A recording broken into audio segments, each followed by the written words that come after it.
里中轨迹，爬不出3尺泥。判官的账簿里，这把账算尽。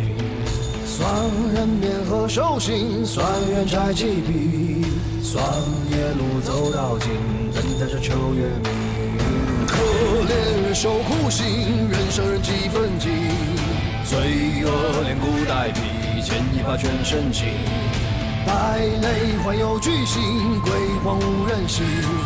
秋季既不行，秋天该有意。最能全上最前三九章，上天看即是在阳。五天罗地网，看举头四方，有波有波自有中断。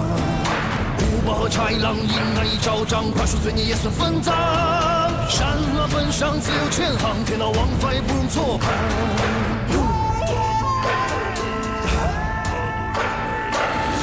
全上最前三九章，上天看即是在阳。五天罗地网，看举头四方，有波有波自有中断。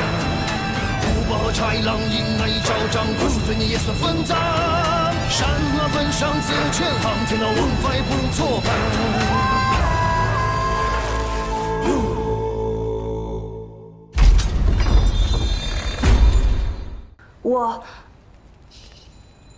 我知道是谁杀了韩笑，是上寝局的红苕。昨天我去上寝局通知他们淑妃下个月要用的高火，结果就看到她胸前的红玛瑙鎏金项链坠子。你认得那项链坠子？当然认得，那是淑妃娘子的。韩笑伺候淑妃梳妆的时候，不小心把她给摔了，韩笑当场吓傻了。没想到娘子不仅没有怪他，还把那项链赏给了韩笑。哼，韩笑感念娘子，不管再缺钱都不会动卖那条项链的心，更不可能送人了。一定是他杀了韩笑，拿了那项链。你去一趟上寝局吧。是。我犯法了吗？为何要告诉你是谁送的？你为何非要难为我？你这没见识的，这坠子是剑南道进贡的最上乘的南红玛瑙，世上只此一件，因为这是淑妃的东西，你最好能说出这东西到底哪儿来的，不然偷盗淑妃财物的可就是你了。是胡达，是叶庭局的胡达送我的。胡达为什么送你这么贵重的东西？就在前几日，我去张美人的宫里送完东西，出来的时候就被人给拦住了。那个人跟我说，叶庭局的监座胡达想与我认识，就托他给我送了这些心意。区区从九品监座，出手这么大方，你就没有起疑？谁人不知啊？那胡达出手阔绰，工人们急用钱需要周转的时候都会去找他，而且那人再三说了，胡达是真的喜欢我。传信的人你可认识？再见能不能认出来？那晚太黑了，他又站在阴影里，我没看清。那就是无人能替你作证喽。我就是吃了雄心豹子胆，我也不敢偷淑妃的东西啊！而且就算是我偷了，我也不可能这么招摇的带在身上。我想找死吗？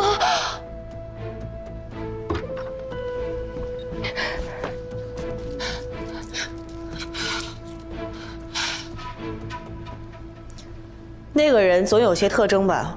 啊！我想起来了，他身上有一股艾草的味道，手看着很粗糙，其他的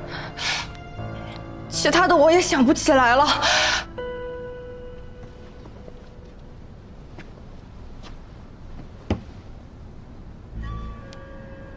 贵泽花的香膏，姐姐好品味。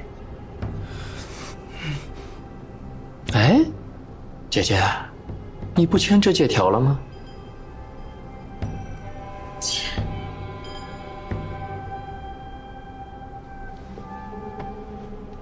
姐姐，手怎么这么抖啊？手抖得厉害，写不了字儿。我帮姐姐。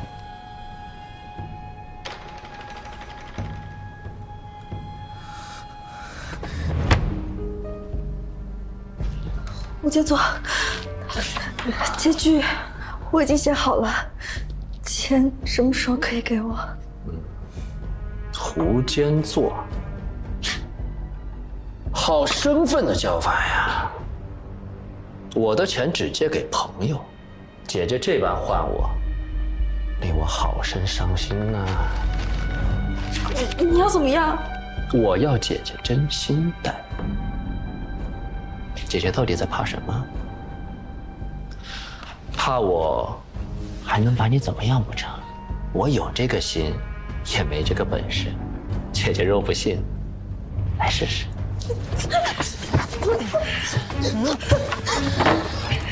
哪个不长眼？福昌县主，胡坚作好雅兴，一场误会。好大的狗胆，对县主不敬，还敢光天化日欺辱宫人。娘子，你不要污蔑人啊！我是以为哪个不长眼的没规矩，这才开口骂了人。县主，那您大人有大量，就饶了小的吧。再说了，哪里有人欺辱宫人？这位姐姐来找我帮忙，不小心打落了书卷。一派胡言！你拍在她身上做什么？娘子，你不要毁人清誉啊！碧柔姐姐摔倒了，我将她扶起来，不信你问姐姐。别怕，你如实说。好了，胡坚作不是说了吗？一场误会。我有话要问他，你回避吧。奴婢告退。碧柔姐姐，你是不是忘记了什么事情啊？今儿个因为姐姐，我可被冤枉惨了。回禀县主，奴婢是来找胡建作借钱的。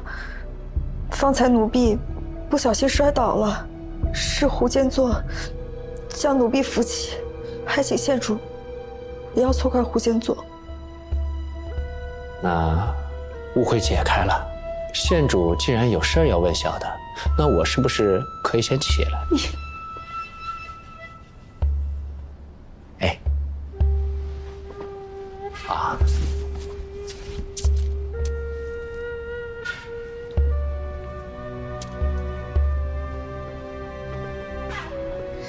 你去外面等我们。是。这位是？不关你事。哎，认识韩笑吗？壁上花那事儿之后，谁人不认识他呀？除此之外呢？啊，他在出宫之前也是我曾帮扶过的人。钱是你借给他的？可不是嘛，出宫前还欠好大一笔呢。幸亏呀，这宫里给的安置费够丰厚，才将将的把本金给还上。那利息呢？那只能算了呗。哎呀，我这一天天干的，净是些赔本的买卖。赔本的买卖为何要做？我心好啊，都是苦命的人，遇到难处了，总得帮扶一把，不是？真是好心。那他出宫之后，你可又帮扶过？县主说笑了，掖庭局只负责将宫人送到寺观处安置，任他们各有去处。这去向为何，掖庭局从不过问，怎么会再见到呢？啊，硬要说起来的话，还真见过一次。切，你是想说那日的宫墙里？我开个玩笑。你也想被嵌进宫墙里养花？小的错了，县主饶命。我可以饶你，可是有人想要你的命啊！县主吓唬我。这条项链坠子，见过吗？哎呦喂，这可真是个好东西啊！虽然不曾见过，但想必是哪位妃嫔的宝贝吧？上寝局的红芍说，这东西是你送给她的。我呸！那个不知轻重的贱婢，此等物件岂是我们这种人可以有的？可是他说的清清楚楚，是掖庭局监座胡达托人送给他的定情之物。县主，我。二位请留步。干嘛呢？惊扰客人。没事儿。多半是老鼠。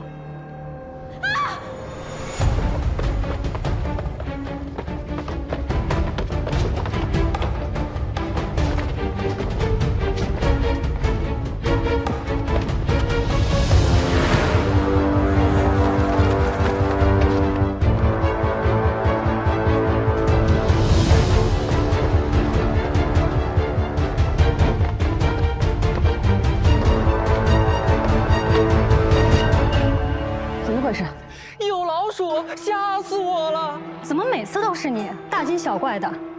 这新来的不懂规矩。方才惊叫的分明是个女子。哪有什么女子，只有这黄口小儿。抓着了，抓着了！你看。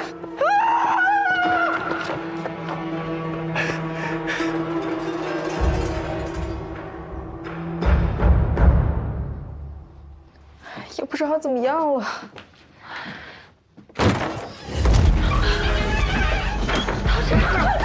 陶芝，再跑把你腿打断！你到底要怎么样啊？急什么？你没想挨揍是吧？阿娘，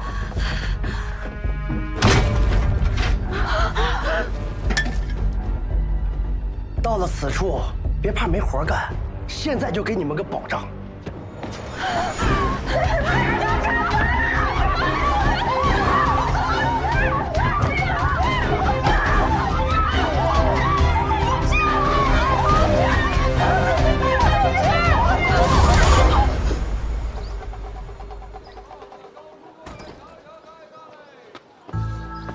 这绣红楼实在是奇怪，天井里挂着的丝绢，像迷魂阵一样，感觉四处都藏了人。那些丝绢的颜色大有讲究，是为了聚气纳财。不止这些，还有厅堂门边的松柏，房梁上的桃木剑，这些与绣红楼装饰格格不入的摆放用语，都是为了开运聚财。什么绣楼会连一根线头毛絮都看不到？你还记得水渠里的脂粉吗？这么多脂粉，这楼中绣娘应该不少。不，绣娘很少会施粉黛，因为脂粉会落在绣绷上，污染绣件。县主的意思是，这绣红楼只是被布置成了绣楼的样子。陶芝，陶芝。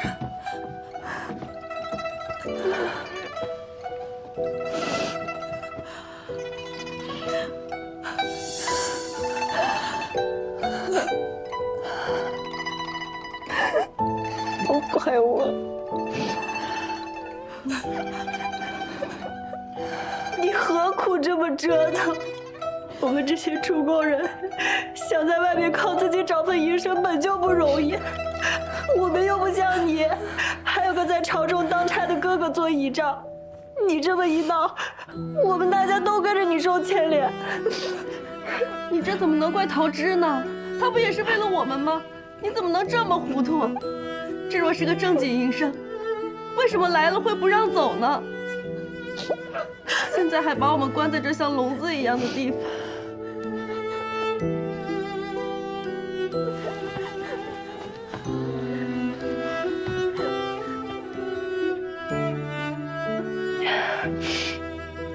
就算饿死在街头，我们也不能不明不白的死在这里。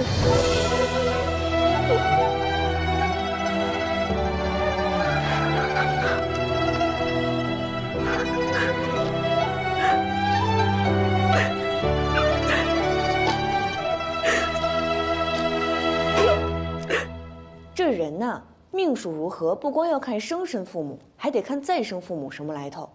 这胡达就是因为给自己找了个有钱的义父，才能在宫里放贷，谁也不敢惹他。义父，西京富商孙之望，是西京百姓所说的孙八方，就是他。听说这人极为看重八字命理，西京城的大师他几乎都找过，连义子都难逃命数。这干爹也不能随便认。你们记不记得胡达曾经说过，韩孝出宫前只勉强还上本金，剩下的利息被他一笔勾销了。做生意的，再有钱也不会随便把欠账抹掉，做赔本买卖。欠下的债自然是要还的，只不过是看怎么还。胡达除了放贷之外，还给出宫的宫女介绍营生。他是要这些工人做工赚钱来还高利贷。对，我打听到韩笑出宫前因为还不上钱，一直寝食难安。后来胡达给他介绍了一份营生，这才踏实下来。有没有可能，就是去了绣红楼？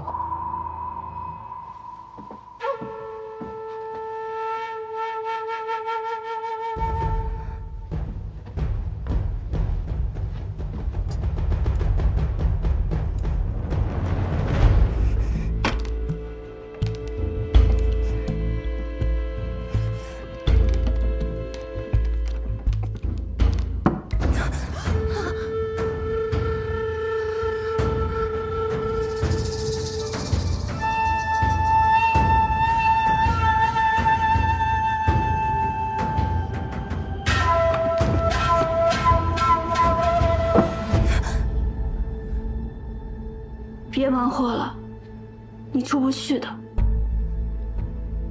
我比你们早来几个月。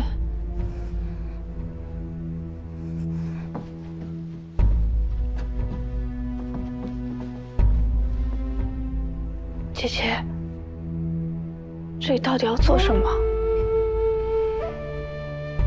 等你们到了楼下库房就知道了。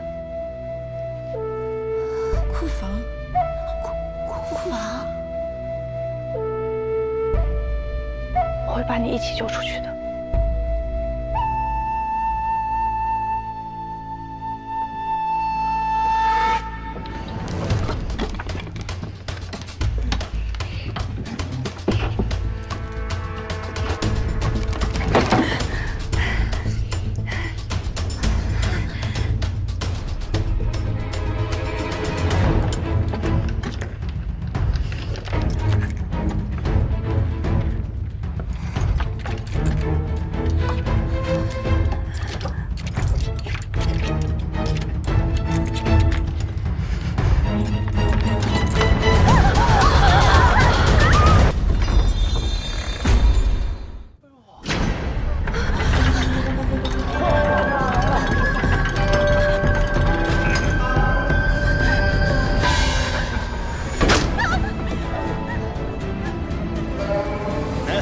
就你了。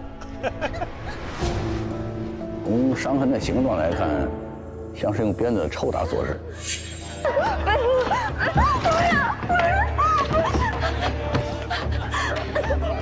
哭哭啼啼的真扫兴，我来陪郎君。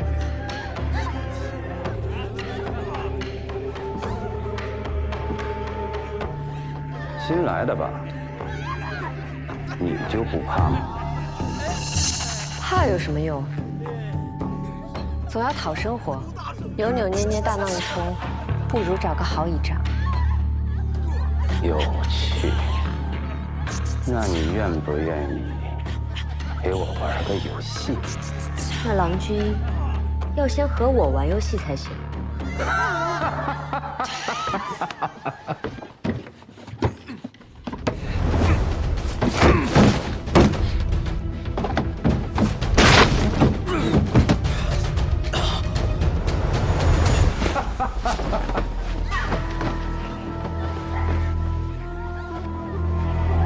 哎，郎君要玩什么游戏啊？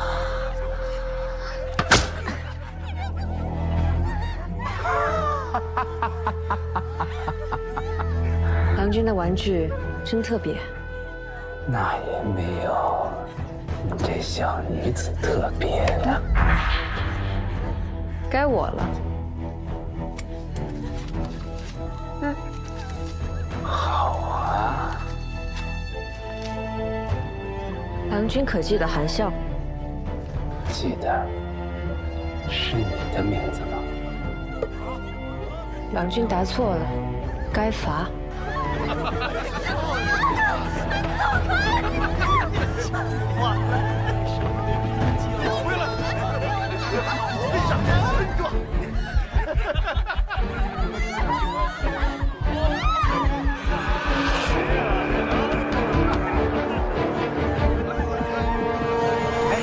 去哪儿啊？哎，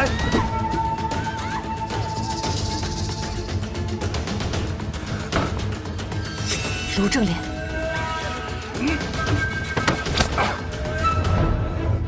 郎君好生小气。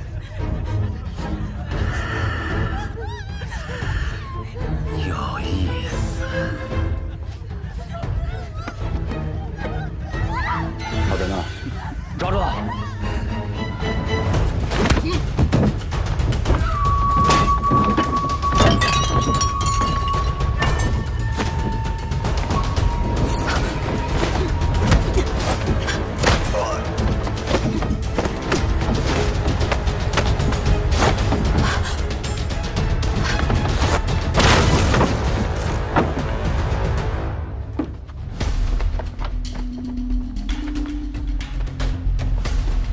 出事了！